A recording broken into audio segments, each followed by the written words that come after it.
Hello everybody, welcome back to the channel. My name is Josh and I sell used stuff on eBay. It is a Monday morning and we got 50 some orders going out today. I had an item removed off of eBay. It was actually one of the CDs that I've been listing for going against the counterfeit policy. Now this is my second warning or whatever you want to call it there. So yeah. So the way the policies work with eBay is with each different policy, you basically kind of have levels you step up each time you go against them, which I'm honestly not sure this was counterfeit, and honestly, the other thing I had, I'm 99% sure wasn't counterfeit either. But anyways, basically you get your first warning, which is like what they call an educational warning. Then you get a warning, just a regular warning. And for those first two, nothing happens. After the third time you have an issue with a policy, you're gonna get a 3-day suspension. From there, it goes to a 7-day suspension for number 4. Number 5 is a 30-day suspension, and then number 6 is lifetime suspension. So no good there. But these do fall off after about a year or so. At least that's what everybody seems to think. So really need to go 12 months now without a counterfeit policy. Otherwise, I'm gonna get a 3-day suspension. I'm not really worried about a 3-day suspension. That wouldn't be the end of the world. But if we start talking 7-day, 30-day, or lifetime, that means I'm gonna have to figure out something else to do with all this stuff in here. It's got me thinking about cross-listing and some other things. Oh, let me show you one thing I did do as a part of this counterfeit policy. All right, so one thing I did do because of the counterfeit policy was I pulled down some Adobe software that I had listed.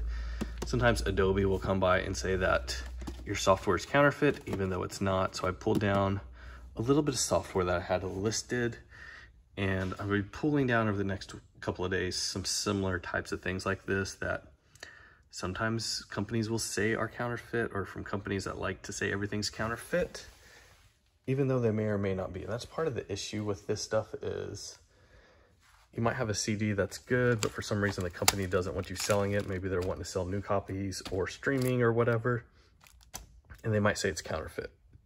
I think this is why a lot of big companies like Second Wind and different places like that will actually not put the photos in their listings. They just put stock photos. Then you can't really say it's counterfeit because you can't see it. Might be part of why these big companies are doing that.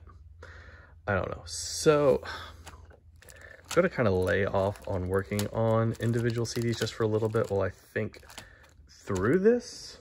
But until then, I'm going to work on some sewing machine parts because nobody's going to claim those are counterfeit. I got a lot of those to list anyways. So took down my Adobe software, taking a pause on these for at least a little bit, and I'm just going to be really careful for this next year to hopefully not post anything that is counterfeit, because if I can make it through 12 months, we should be good to go again. Anyways, I'm going to show you guys what sold real quick. Let's start up here at the top. We got one baseball glove going out. I store these just like I do my clothing because they fit in these bags good. Old Rawlings glove. Not that great a condition, but it did sell. We got one remote going out, Samsung remote. Got like $5 plus shipping. We got a whole bunch of CDs, so we will just kind of go through those real quickly. We have Owen Snake Chapman. We have Abe Lyman and his California Orchestra. Bill Driscoll, his stuff always does really good, believe it or not. You wouldn't think it does, but it does. We have Carolina Chocolate Drops. Donna Got a Ramblin' Mind. Some sort of import, I believe this is Japanese. Sewing machine part just fell. What else have we got? Gabriel Yakub. And then this is actually a multi-quantity order because the person that got Gabriel also got Vox. And what else do we got? This right here, this is Cotton James. Tall Hours. I don't know. Pretty cool. Oh, let me show you this real quickly. And then we will straighten everything up. I cannot remember what this is called. It is Jewish. Put this over your door, I believe. It's got a little scripture in it, but look at that.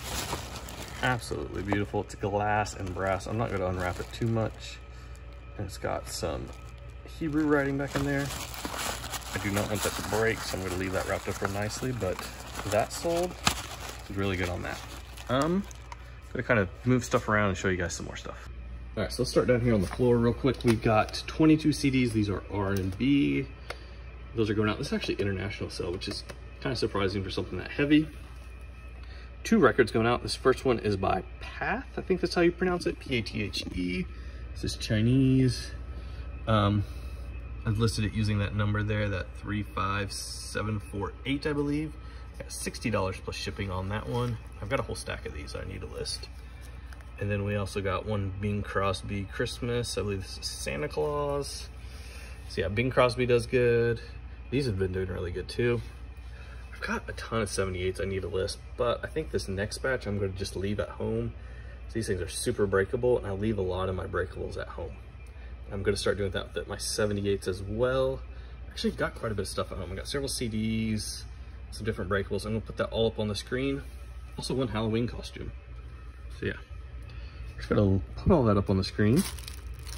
And here's some other stuff that sold. We got sewing machine parts. These are feet off of a machine. This is off of the same exact machine this motor came off of, but they were going out to separate buyers. So that's pretty cool.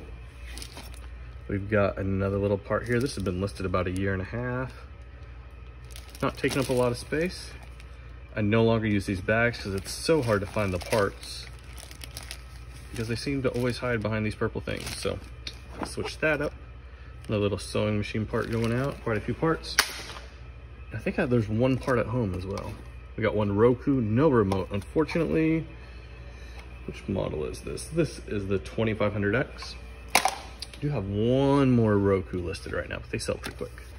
Mike Mulligan and his steam shovel. We got the Clan of the Care Bears. I think there's one more VHS here somewhere. Oh, here it is. We sold 3 VHS over the weekend. And sing-along songs Disney. I am taking low offers on my VHS because I want them gone. I just want to be done with VHS pretty much.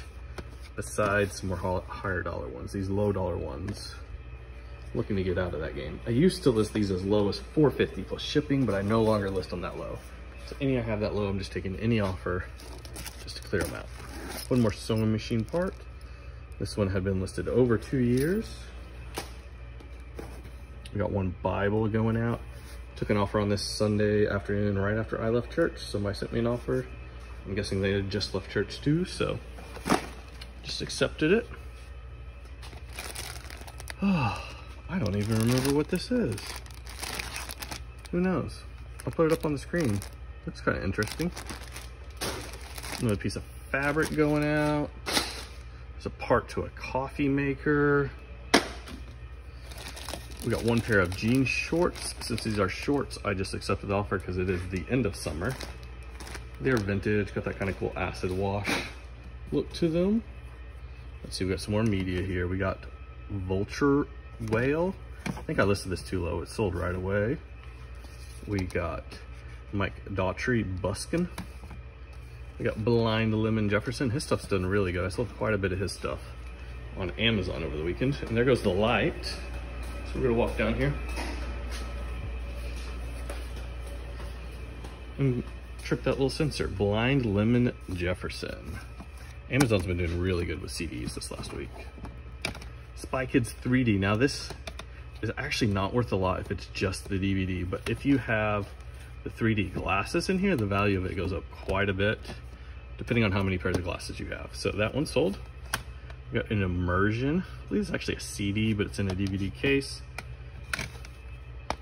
Folk Rewind Volume 1. And then we got The Best of King and Starday, a little bluegrass. Last couple of things in this unit. We have Living Between Two Worlds by Goldsmith. One PC game.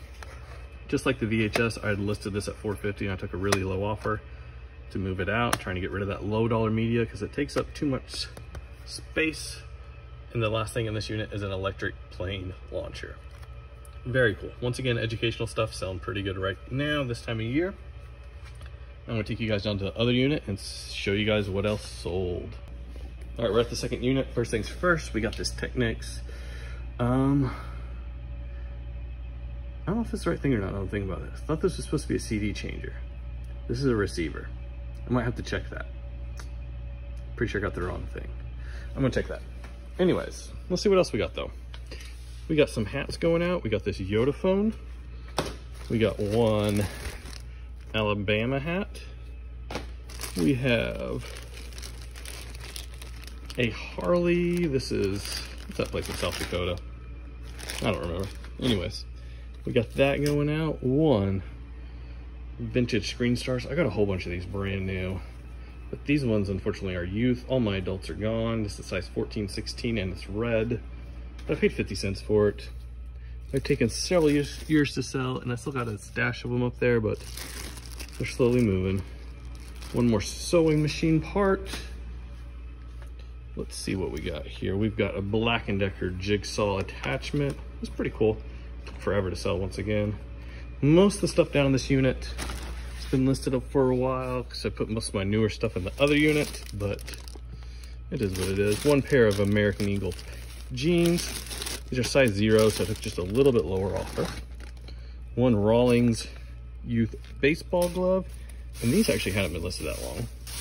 These are die cast, like tanks and different things. They're really in bad shape, but Zilmec, I don't know, made in Hong Kong. Pretty cool. Sold pretty quickly, nice little lot of them there. That is everything we got going out today. I'm going to double check that receiver CD changer, and besides it, that's it. I'm going to be careful for at least a little bit, making sure I don't list anything that is counterfeit. Hopefully not counterfeit. Probably do a little education on that.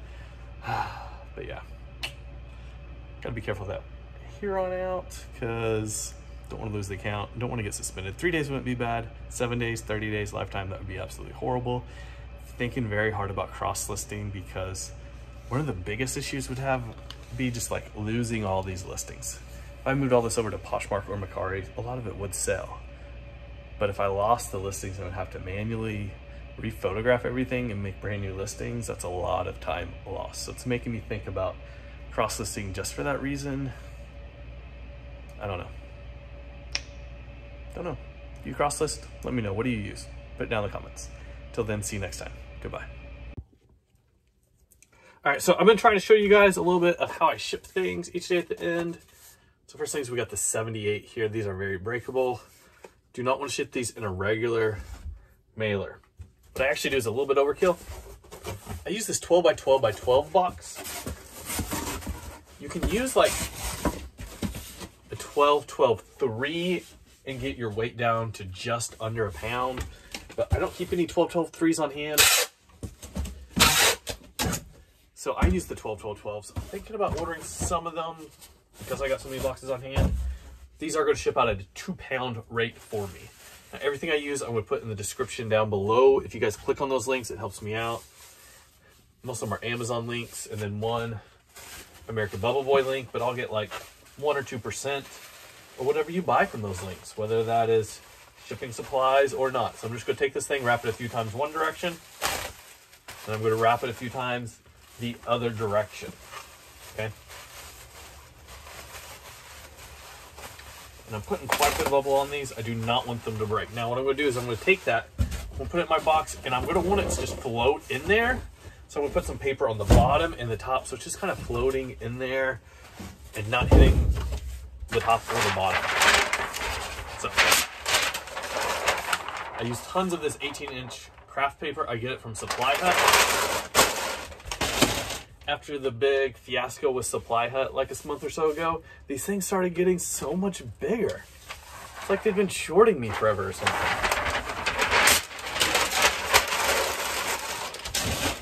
But I'm still using them. Thinking about switching though, just because why do these things randomly get so much bigger? So I've got it in there, got some paper on bottom, got all my medium bubble. I'll put some on top.